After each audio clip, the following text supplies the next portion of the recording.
So good morning, Americas. Good afternoon, Europe. So an innovation ecosystem is this space, could be virtual or could be physical, where the members, let's say, benefit from different services. We also did this survey last year, and what we discovered is companies and organizations are really interested to collaborate.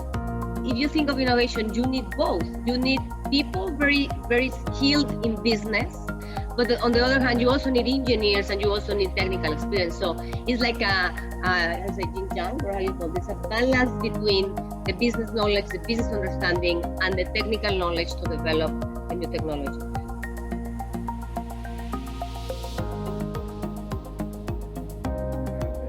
Association with members.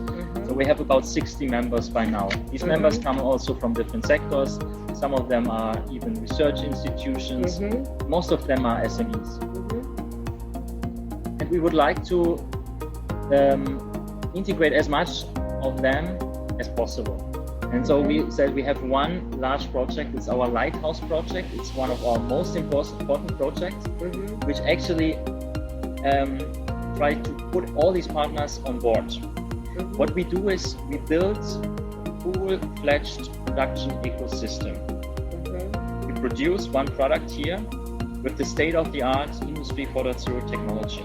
Our agenda is bring the future technologies out, demonstrate it. And I think that's a very simple agenda that everyone can agree with. Probably get started with it. Get it started.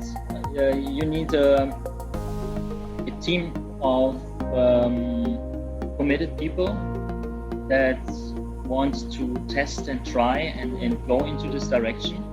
You need a strategy. You need some sort of open mind to really approach this topic first of all.